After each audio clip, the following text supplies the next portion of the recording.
Chat and Chew, sponsored by electfeliciabaxter.com.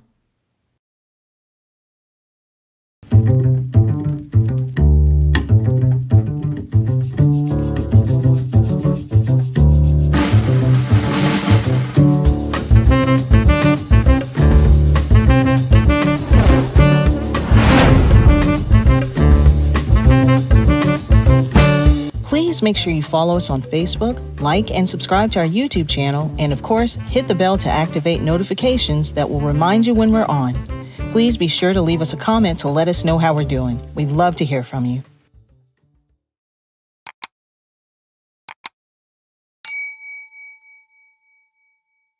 Greetings once again. I'm glad that you guys are here. Our audience, to our Facebook audience, please, this is another episode of Chat and Chew. Please join us. If you're on Facebook, like us. If you're on YouTube, please hit that little button that says subscribe to us. Welcome again to another weekly broadcast for our Chat and Chew. I'm very excited today. I have a very good friend of mine, as well as she's going to be running for Senate. We're going to talk about, we'll get into the politics of it today. So I want to welcome today to our Chat and Chew broadcast, Miss Felecia Baxter. Oh, thank you so much. Thank you, Glenn. It's so good to see you. It has been long. It's been a while. I think the last time I saw you, last time I was with you, yes, she had me on this bicycle riding, and I was so sore 3 days later. So I was like, Miss Felecia, I think I'm going to let you have that one. And so, but what we know. yes. I was sore for 3 days after. Oh, but that was a fun time. Yeah, my wife and I, she loves to do exercise, and I can't, one time you was using our space in the back, and you can do that anytime you want to. Yeah, thank you so much. Yeah, I enjoy teaching the community. Well, I'm I went to St. Augustine. I was a Hilton PE major, so I was a lot of into. I remember that. Yes, but I kind of, you know what I'm saying. I don't do that quite like most of I don't try to do that as much as time is the essence, but it also my body's not what it used to be, and I can do the jumping jacks and everything that I used to do. Well, I am so glad to have you be part of our podcast. I'm very excited for you. Wow, thank you. What Johnson County is my home. I grew up in Benson. Yes. So that's by my home county. Before I get into the politics, tell us about you. Who is Felecia? Who is Felecia? So Felecia is, of course, single mom. Okay. So actually, I can't believe my son will be turning 22 this year. Wow. So how the little guy? Yeah, little guy, right? Always hanging out with mom. Yeah. Single mom, but also at the same time, I really have a love and a heart for community. Okay. Fitness coach, and so I still get a chance to teach in Johnston County, not as much as I was pre-COVID, right. But still have a very huge connection to health and wellness and helping people to get healthy and strong. Very much involved in the community. But for me, I'm actually a Raleigh native. Okay. And last year ended up in Johnston County in Smithfield. Yeah, purchased a home there. And it just happened to be one of those God-felt moves that needed to happen. And so ended up on my vision board. The home ended up on my vision board. And then the zip code just followed along with that. So so it'll be almost a year that I've actually become a resident of Smithfield. So yeah. So you have a very, very impressive resume. Oh gosh, tell us a little bit about what you've been doing. Yeah, so of course, like I said, always teaching fitness classes. Definitely, very much love to be in the gym. And then after COVID, got a chance to start back working within the community. So I do a lot of volunteer work in the community. I actually do. I'm actually a communication specialist. So I kind of shifted from doing recruitment, but I actually support our recruitment team by being able to do different initiatives that really try to work and bring the community together, bringing resources to the community for them to learn more about not just having a job fair, but also an opportunity to find resources so they can prepare for the actual job fairs. They can prepare for the interviews and things of that nature. So I get a chance to do a lot of creative stuff. Which is very, very, very, very good. How did you kind of get into politics? I mean, how do you go from doing the physical stuff to kind of going into to politics, and how did that come about? Yeah, it really came about like it was, I can't even say an accident, but it just came about when I first moved into Smithfield, getting, involved in volunteer work at the food pantry and getting involved with like NAACP, down home, we could go through the list of different things. Right. Someone approached me about running for a different office last year. And so I ran for town council, and I was like, I don't know how that's going to work, Right. But it gave me a chance to continue to get connected to the community, which I really love. And then after that, my dad and I were having a conversation, and he asked if I would run again. And I was like, well, Dad, I will. And this was about 2 weeks before he passed away. Okay. And I was like, yeah, I would definitely, entertain. Thank you. I definitely entertain running again. And so that was a conversation we had that Sunday. My apostle, she was praying about strength and leadership. And I was like, okay, did they just have a conversation I didn't know about? Exactly. And so that was actually that Sunday. He and I had a conversation that Thursday. And then that Monday, I get a call from Lisa Graston, who's actually a senator currently. And she's running for a different seat in Wake County. And I get a phone call from her. And I was like, okay, something is aligning up. And the first thing I did was I checked my message, because I was in the middle of a meeting, and I checked my message, and I'm like, okay. And I told her we finally got a chance to connect that afternoon. And I said, well, I need to go pray about this and definitely consider it. And I was just like, well, why not? Why not be able to be about that change and be about being able to bring those pieces together? So it really happened. I just feel like it was something that God led me to do, and I just needed to follow, even though I tried to resist it, but it wasn't something I ever saw after from school or anything like that, just in my, because I always like to be involved in the community. I always like to be behind the scenes, but it wasn't something that I actually was seeking after to do. It really just really found me. And so I'm glad that I'm doing it. Well, what we have been doing for the years, and I want to kind of talk to you about the community that we're serving, Wake County, Johnson County. Yes. And one of the major things that I've been fighting is the absence of fathers. Yes. And the communities, and we're gonna get into that. Right. But we're trying to kind of not relocate, but move, getting a house and some other things in the Johnson County as well. Again, that's my home county, and I really want to. But in our transition houses, we serve Wake County. We serve a lot of surrounding counties. Yeah. And so we get a lot of people, a lot of guys that come to us from Johnson County and Cumberland County. Those are the main two counties. Wow. But we almost have another house for Johnson County, and we want to kind of stay here, but expand to Johnson County, and with the drug epidemic, with the fentanyl prices and all the other thing that's going on. Yeah. How do you look at what your political seat, it kind of affects some of those things for the community? Right. And not really knowing like in that space long term, but what I'm looking at right now is like the healthy community. How do we build healthy communities, right? Okay. And what can we do right now? And it's about building partnerships. And if we can find that different partnership to be able to actually have that satellite office and that expansion into Johnston County, that's the things that we can do right now to be able to bring Fathers Forever into the community, building that partnership with a local church, local community, and then from there, the opportunity to be able to think about what that transitional housing could look like. Because right now it's about planting the seed right now for that future. And that's what we need to be able to do, is plant that seed now. And so I definitely know, if anything, I'm part of Rock Life Center. And one thing that we're looking to do is build those resources for our community. And that partnership and that collaboration can be just one step in the direction. So that way the men that are there can be served within their community, with their county. And I just truly feel like building that platform, planting that seed, leads us down the road to continue to expand Fathers Forever in other areas. Yeah, because Johnson County is huge. So we need to be able to do exactly. Right.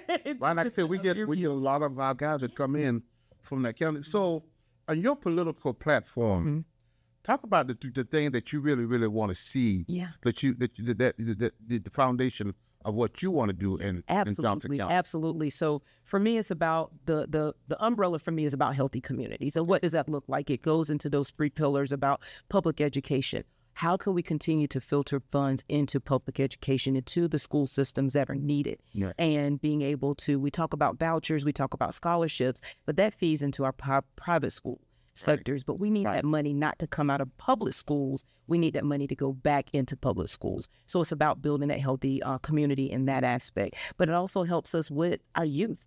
and being able to make sure that they have the resources that they need so they can grow, build those partnerships, bring those fathers into that space as well. Right. And now it's resources that they can have all together. Right. So that's one aspect of one of my pillars. And then the second, go ahead. So when you come down to public education, what would that look like? With a lot of the teenagers, when we was coming up, the older you are, what we had we had a little bit of weed. Sometimes we had cigarettes. We had all of those things that we got suspended with. It wasn't, you jump blind. But now these children are faced with so many other things, drugs, alcohol. And now we got, thank God for the internet and for Facebook and for the cell phone, but what the technology, the other stuff that comes with that, when it's not monitored, when it's not, it can be devastating. It can be. So when you look at bullying, which is a major thing that sometimes happens in the school system, those are some of the things that, how can we kind of, in your arena, kind of persuade some things, put some things in place that kind of afford that issue. Right. And the one thing is for me to be able to partner up with, because right now with the election coming up in November, we have individuals that, in Johnston County that are actually running for the school board. So it's really about building those partnerships within that school board, having those heartfelt conversations about what can we do to be able to bring additional resources in. Because my son, it was interesting because he graduated from high school early. And one of the things I remember him talking about is Mom, they don't prepare us for real life circumstances, right? So sometimes when there's a gap within maybe the family environment, when it's a gap in the family and the schools, if we have areas where we can actually build that bridge and provide those resources and outlets for students that is affordable for parents to be able to make sure that their kids have somewhere to go after school, then that can help to be able to alleviate some of what the social media pieces can influence our students. Like you said, if it's something that's not giving them an opportunity to have a break from that. And what we see is this image of what they think they should be, and we being able to stand in the gap for that with our students, with our school system, that I feel like if anything, it goes back to resources and providing that for them. And I just remember him saying, why do they not teach us how to balance checkbooks, how to do investing? And we had that in school before. And a lot of us talk about that now. We were like, what happened to trades? What happened to be able to think about auto mechanics, auto mechanics and being able to have those trade type positions or opportunities in classes. And so when we can start thinking about how do we filter that back into the school, it's about having those conversations with current school board members. What do you want to see to make that shift and that change, but also making it something that parents cannot feel like, oh my gosh, there's another thing that I have to pay for. I can't afford to do it. Now I got to figure out how to be able to bridge that gap, because every parent doesn't have the opportunity to take off work early, to pick their kid up from school and being able to be at home. So they need an area where there's trust that's there, and there's opportunities for them to know that, yes, I know my kid can stay after school, but if they have to go home, there's some type of summer program, after school program they can get tapped into, so they know that their child is safe and they have an opportunity to continue to get resources, learn, tutoring, all of those things in the area. So when that parent picks them up after work, they know that their child has had that couple of hours after school, that they've had that solid experience there. So we had auto mechanics. Oh yes, that was a part of. We had shop construction company. We had the paint shop. Yeah. We had brick mason. Yes. All of those trades. Those things. So a lot of my friends, we were 2 hours a day. We would go to those particular and learn how to do in mechanic work, and how to do brick mason. I learned enough about mechanic to realize they didn't want to do it. But at least you had the experience. Exactly. Right. I grew up, my father did a lot. He was a self-made mechanic. He fixed a lot of his stuff. Right. A lot of our cars and things. But I just didn't feel like I wanted to get my hands dirty. I'm a country boy, but I just didn't like. So I was like, you know what? This is not what I want to do. Exactly. But a lot of my friends now, they're still doing that work. Yeah, we got trained while we was in college. In high school, because every child's not going to go to a full-year college. And that's okay.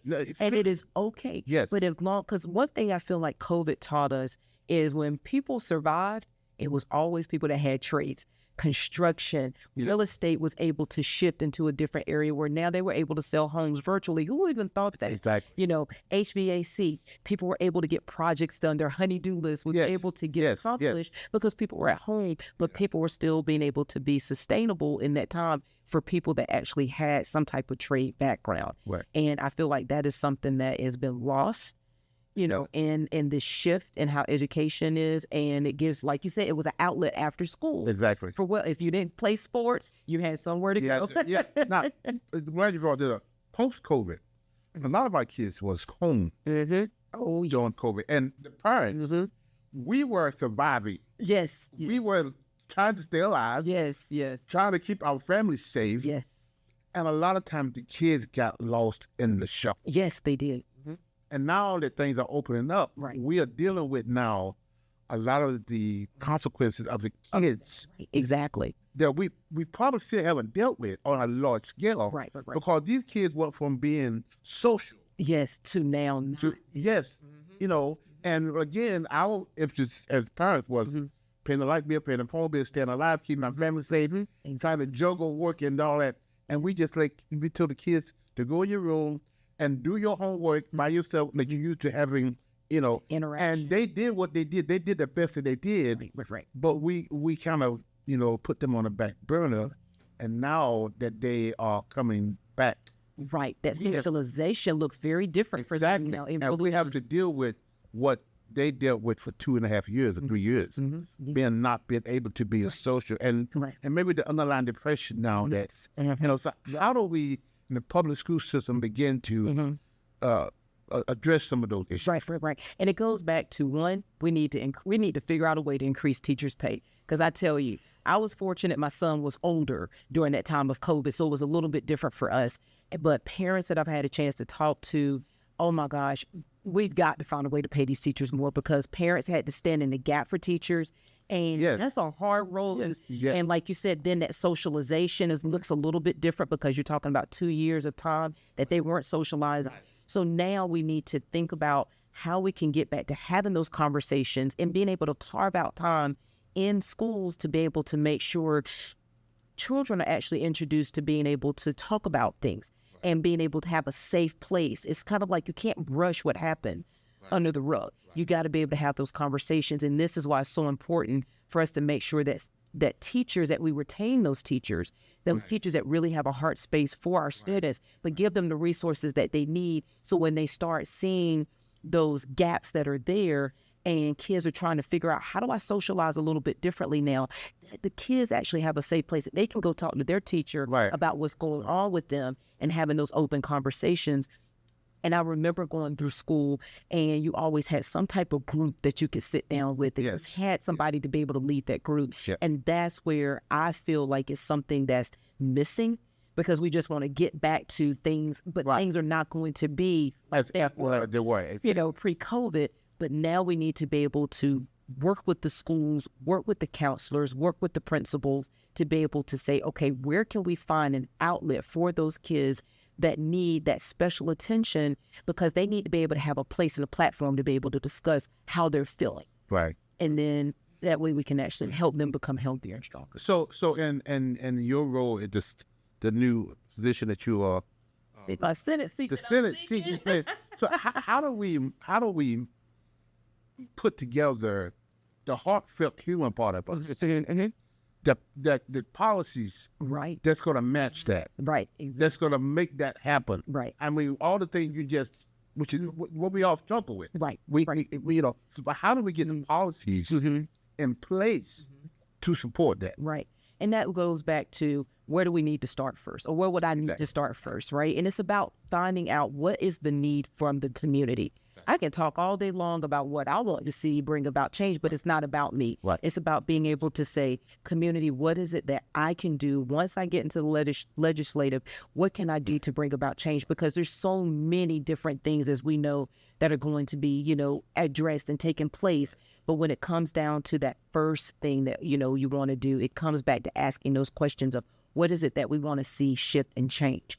And one thing that I would like to be able to, you know, think about is in talking and having this conversation is looking at the school systems, because if we can address those issues when it comes down to the school system providing those resources, it helps build healthier families. It helps bring our fathers back to be able to connect to those families as well. And then the kids can look at growing up in such a sense of balance in their lives as well. So, that can be one of those first acts. But again, it goes back to what is it the need of the community? So when you go back and you start thinking about policies and going through, what does that look like? How do we actually make that more effective when we start thinking about making that shift and the change? Because like I said, there's so many different issues that need to be addressed, from women's rights to, school systems to healthy community environment to growth. There's so many different things. But when we narrow it down, it's going to definitely be, for me, a heart space for people to feel free and comfortable to be able to say, hey, Felecia Baxter, this is what we want to be able to see and bring about change. So,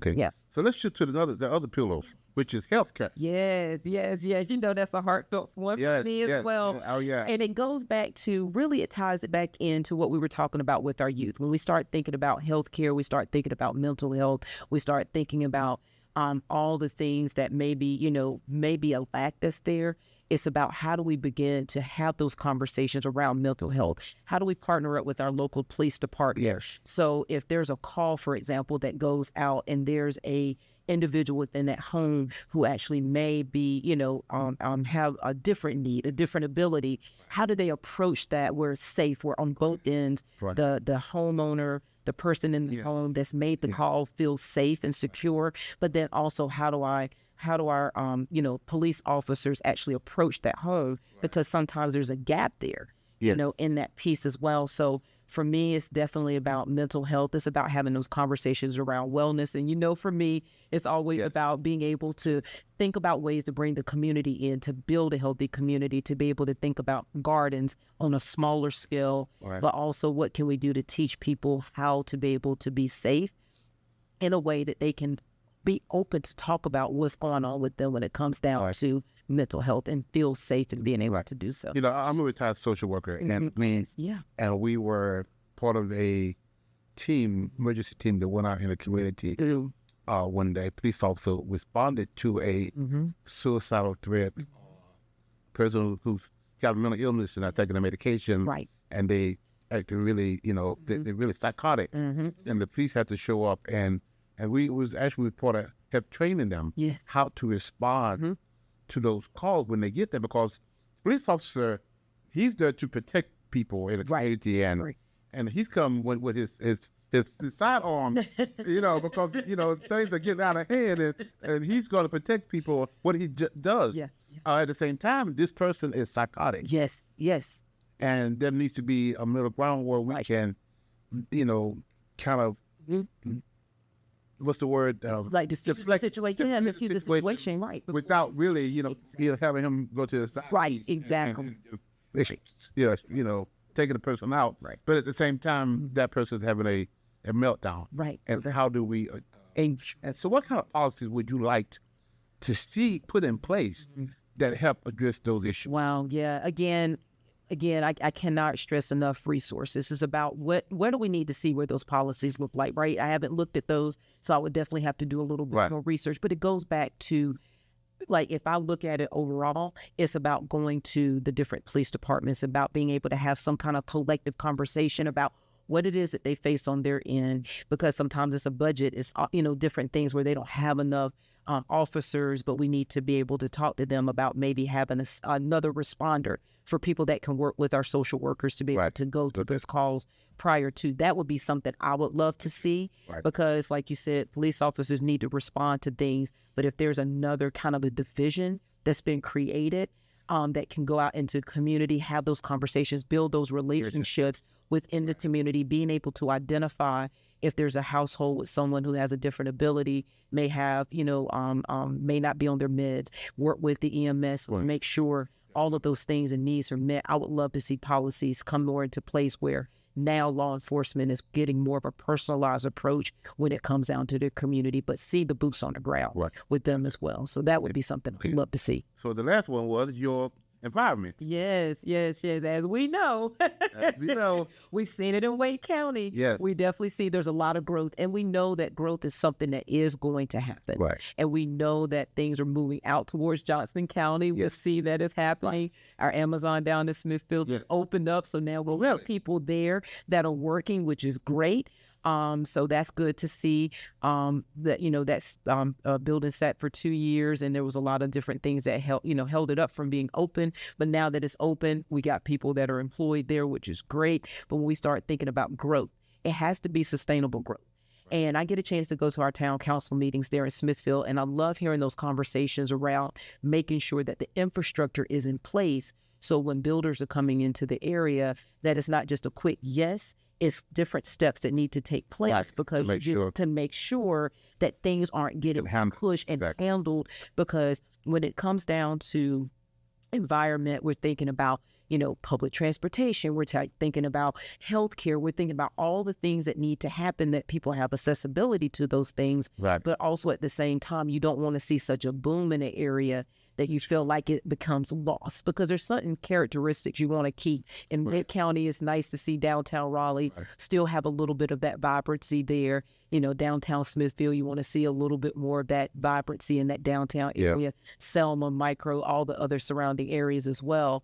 But it all comes about sensibility and small changes over time. So that way it's an adjustment and it's a shift in that growth, because we can't stop the growth from coming, but it has to be something that needs to be sustainable over time. So you spoke of the word structure, and which is one of the things that we want to bring to the table when it comes down to the family, and that is the fatherhood component. Yes. That structure that's needed. You talked about, the funding, you talked about staff, the money that needed for teachers.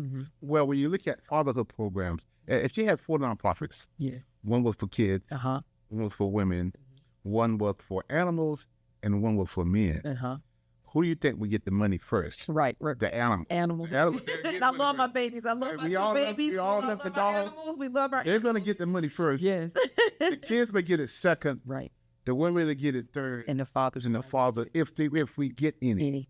Yeah. So how would you use your position as a senator to make sure fatherhood programs are funded in your area to do the work? One of the things that I just finished my 4th book is called Imagine a World Where Every Child Has a Father. Yes. And the initiated intervention, we talk about an ideal time has come that we put some emphasis not just on the cleanup of fatherlessness. We're doing that, not doing it very well, but we're doing some work, but not just the cleanup, but on the prevention and the intervention. Right. How do we look at what causes? Right. We see it there, but what are some of the root causes that has caused? If fatherlessness was a disease, it would be a pandemic. Right. It's major. So how do we fix that structure in our home? That's going to consequently fix the structure in the city. Right. Exactly. And it's so many different components with that. As you know, it's definitely different components. As a single mom myself, the one thing that really helped, I feel like helped to keep such balance in my son's life, was to make sure there was some type of co-parenting relationship there. Right. And it may not always be that dad was around 100%, but it was about having those conversations and about sitting down, because things may not work out for you as the adults and the parents. Right. Exactly. But at the end of the day, how do you co-parent to build a healthy type environment for your child? I feel like that's something that sometimes can be broken in those relationships, is parents not being able to find a common place to co-parent. And that's one of the major things that we teach in our 12-week class. All through it's communicating. Yes. Because we got the child support system, we got all these other systems in place, but they're not designed to fix the problem between you and your ex-wife. Right. They can't fix it. They won't fix it. Yeah. But so you have to fix that problem. Yes. And so how can you come together as parents and co-parent with your kids? Right. Because they're the one that's going to school the day or the next day and hearing mom and dad cuss each other out. And on the way to school, Right. mom's on the phone, or dad's on the phone, talking to his guy, or Yes. about what Yes. a gold digger she is, and mom is on the phone talking to her mom about Right. what a deadbeat dad he is, and his kids in the background listen to all of that, Yes. and then you tell them to get out of the car and have a good day. Right. How do you expect this kid to do that? Right. So how do we? And that's one reason why we love. Yes. I really want to go to Johnson County. I know. I cannot wait. You know what I'm saying? To start having these conversations with these fathers, these Right. men, Right. and women for that matter, for us to really begin to Right. just talk about some of those things and put some policies. Right. And put some structure in place for them as well, because sometimes, it can happen on both sides. People Yes. feel very broken when Yes. things don't happen the way that we designed or want it to be for us. It somehow can be a gap and it can be Yes. broken. And sometimes we have to remove ourselves out of that way. And to me, it's about learning, forgiveness. It may not necessarily work out for the parents. It is what it is. Exactly. It is. But when you find that conversation and look at the bigger picture, it's about not breaking someone's Yes. spirit. Yes. On either side, women's spirits can be broken and men's spirits can be broken. Right. But when you have an organization like Fathers Forever, and you can put men in a situation where they can actually have open conversation, and it's okay for them to be sensitive. It's okay for them to cry. Yeah, it's okay for them to pain. do and be in pain. Yeah. And they have those open conversations and dialogue. It can actually filter healthy relationships overall. But then the person on the other end would need to, or find a way to be able to be in a place of forgiveness Right. and listen to hear and being able to receive, because at the end of the day, it goes down to building a healthy balance for not only the child, but for the family dynamics at all, because sometimes that person may go on and develop another relationship, get remarried, Yes. whatever the case may be. You may find yourself not ever getting remarried, whatever the case may be, but actually being able to say, you know what, I'm okay. Right. Because at the end of the day, I want to see my child, I want to see my children prosper, but I want to build a healthy relationship and a conversation so there becomes this animosity. It doesn't mean that you need to scrape the anger and scrape the hurt, but it's about counsel. It's about getting together with groups who understand that space. Right. And, and being able to know that Fathers Forever has this 12-week program that can actually allow fathers to be able to do that. We need to do that for women. Women always have a place sometimes to be able to go. Right. But men sometimes are not looked at as, I need you to be weak. But sometimes we need a man to be okay with being vulnerable. Exactly. And being okay with that. And sometimes I remember when a pastor, I remember him saying sometimes God removes people out of our lives that may not necessarily be the person you're related to, but you have a mentor that stands in the gap. Yes. That, and being okay with that as well. So I just feel like you said, if it comes down to it, what you're doing with Fathers Forever is a wonderful way to be. And you've been doing this for many years now, since 2018. Yes. And you've 2008. 08, yeah, right. 08. And then now you're like really making an impact on men's lives because you're giving them a place of vulnerability. Yes. And that's what we all need to be able to have for them. Yeah. So hopefully from there, building those relationships, coming to Johnson County, continue to expand those offices there, That's powerful. and allow men to be able to come in and be okay with having those conversations, because I know some single fathers and they are amazing single fathers, but sometimes they need a place to be able to go and have that conversation with other men. Yeah. As a single father myself, Right. When I separated, my kids was 7, 9, and 11, and for 15 years I was a single father. The stuff that I had to deal with, I had my support of my family, but I really needed that group of men. And for me, it was my church men. But we still didn't get into a lot of the issues that we get into as a Fathers Forever. Right. And I think that's important for men to have that shared experience. To be able to sit in that space. Right. And just talk about our weaknesses, our strengths. And realize, man, look, he's really going through a lot.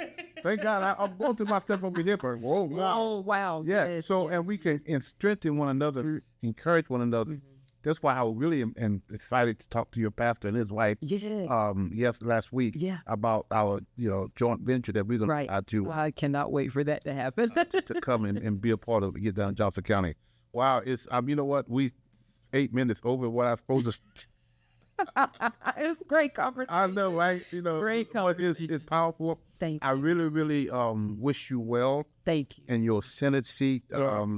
wish you well in your campaign. Thank you. And the things that you need to do to create this platform that you have. And I really, really feel honored to be able to share this time with you. I am. Yes, and I'm really, really excited about what we're going to do in the community next. So before we close, I want you to look into that camera right there and tell your audience, tell your constituents the thing that you want to do, and give them your contact information, how they can contact you if they need it, your support. Well, thank you so much again, Glenn. This has been such an honor. I'm actually completely honored to be here with you at Fathers Forever. Y'all have been a part of my life for like 10 years now. So I just always appreciate that. But, to all of you there, if anything, I'm here to be a voice for you. I want to hear from you. So you can definitely email me at Felecia C. Baxter at gmail.com. But also, if anything, my website is FeleciaBaxter.com. We can go in. I need volunteers, continue to build, that infrastructure there so far as our volunteers, because there's so many things that we can continue to do, not just in Johnston County, but all of Wake County as well. We're actually in our fundraising stage now. So on there's a donate button. If it's $5, it's $5, whatever it is that you're able to give to the campaign, because it's about being able to get in that seat in November and being able to get into being able to be a part of the General Assembly. But again, I need all of you to be able to be there for me because I'm there for you. But it's about community. It's about building those relationships. And it's about being able to hear your voice and being able to know the things that really matter to you. So I just really appreciate this time with you, Glenn. And again, just remember, it's all about healthy communities. And what does that look like for us currently? And what is that going to look like for us in the future? So I just really appreciate you, Glenn. I appreciate Fathers Forever for this time. Thank you so much. And if you need to work out, definitely let me know that as well. So again, thank you. If you want to be sore, please call her. Yes, we're trying to do a fitness event as well. Get on those spin bikes. So all right, looking for some different ideas. So thank you. Yeah. I want to thank the audience again for being a part of our podcast. And I really, really appreciate your input. Really appreciate you being here listening to us. So we're going to sign off. Until we meet again, take care. Here's 3 ways you can support our Dads at a Distance initiative. Give a copy to a family member or friend. Donate monthly, a book monthly, 5 books monthly, how many books you want to do monthly donation. Reverse book signing, your church, your business. You can make a donation go to our website at www.afatherforever.com and go to our PayPal at Fathers Forever. Our Cash App is $Fathers Forever. Make your donation today. Please include in the note section, include DAAD. Again, include in the note section DAAD.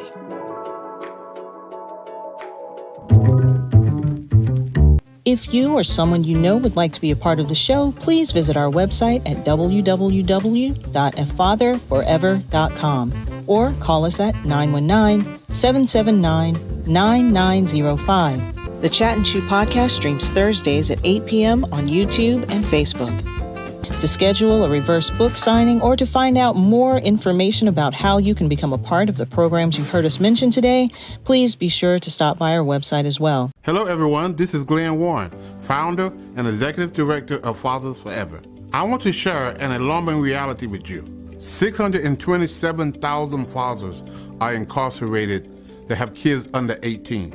Now, there are 56,000 moms incarcerated who have kids under 18. The reality is there are so many more fathers incarcerated than moms. This is why I Am a Father Forever book exists. Now I need your help. I am inviting you to help us get this book into as many fathers incarcerated as possible. Here's how it works. For your donation of $22, we will provide a book to an incarcerated father.